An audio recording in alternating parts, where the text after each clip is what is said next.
Hi, I'm Alexa Cortes Culwell, and I'm the founder and managing director of Philanthropy Futures, which is a firm that helps philanthropists design the future of the social impact they want to have in the world. I got interested in social impact work, I think there's two ways. One is I think I have an empathy gene. I think it just kind of comes in my family, an interest and curiosity in people and what they're going through, and an eagerness to help. So I think that's just something that I inherited from my family. But when I was an undergraduate in school, I started walking to school every day my freshman year and stepping over homeless people on my way there. Literally, they would be sleeping on the sidewalks or on the curb. Sometimes they'd actually be blocking the sidewalk. This was in Berkeley. And I got very interested and concerned about who these people were, and so I decided to seek out a volunteer opportunity.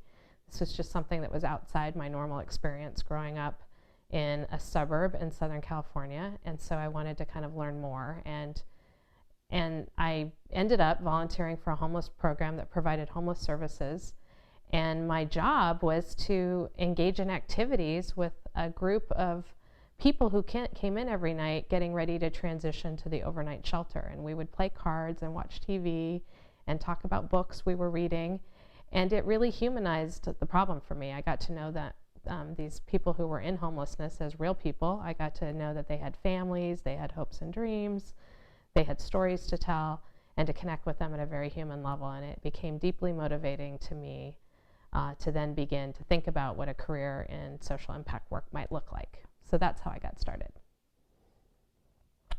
So let's say that you're thinking about intervention strategies on an issue you deeply care about. It just so happens that I've been thinking a lot about foster youth. It's a huge national crisis, what happens to kids who are disconnected from their families and go into the foster care system.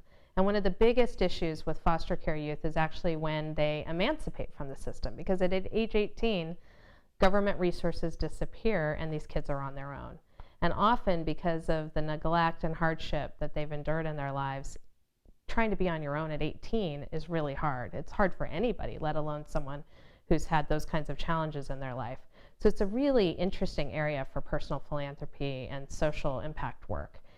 There's a tangible number of kids who are emancipating from the program, and how might a philanthropist, someone who deeply cares about these kids, how might they get involved? The other thing I forgot to mention is these kids actually, the statistics show that they are at high risk for drug addiction, for criminal behavior, unemployment, homelessness, all kinds of social ills that cost our society money. So helping them make the transition after age 18 can be a really powerful way to be effective as a philanthropist. But there's some choices you need to make, because when kids are coming out of the system, they need some very tangible things. They need stable housing.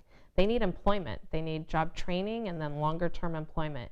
They need to think through their future schooling and whether they want to attain a higher degree and go to college. And so philanthropists could work at any of those intersections. You could think about, well, how could I help them with housing? How could I help them with job training and employment? How could I maybe help them get more schooling? And really then you have to think about the combination of heart and mind. Your heart is what you're passionate about and the kinds of strategies that you could personally sustain over time. Your mind is really about looking at the landscape, doing your research, doing your analysis, thinking about other activities or initiatives going on in the space and how you could be a good collaborator or partner while still making a unique contribution.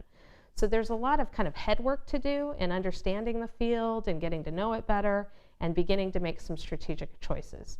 What would be the benefits of helping with housing? Could someone in your situation actually make a meaningful contribution in that area? Or would it be better to help with job training and employment, where you might have more skills to offer or more resources? So there's lots of choices you make there, but I think you're constantly then calibrating that to what you're personally passionate about.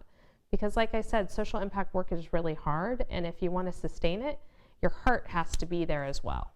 So that to me is a really important piece in terms of balancing those two. And then once you decide, maybe taking the stakes out of the decision by having a learning mindset is the best approach. So instead of deciding on a strategy and then putting your nose to the ground and just sticking with it without ever looking up can be a big mistake. It really requires that you have an attitude of learning and growing and reflecting so that you can adapt, change course if you need to, and adjust strategies. and you might discover that your personal passions are more specific and that there's certain strategies that are better suited to you, and being open and willing to make those adaptations as you go is going to make you a much more successful philanthropist than trying to get it exactly right from the start. So the final thing I would say in encouraging the people who are involved in this course is that every single one of you, if you were to take your passions and combine them with your smart minds to think about how to make change in the world, you can have an incredible impact. So I would encourage you not to think about your own limitations, but to think about what you're passionate about, to really bring your heart and your mind together to figure out where you can make a difference and to join forces with others. If everybody did that, the world would be an incredibly amazing and different positive place. And so we have to start that work, and there's no better day than now to do that.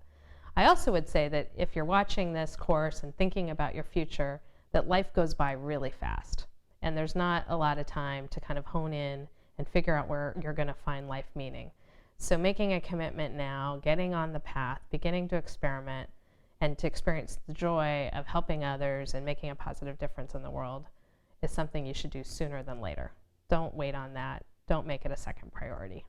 That would be my words of encouragement to you.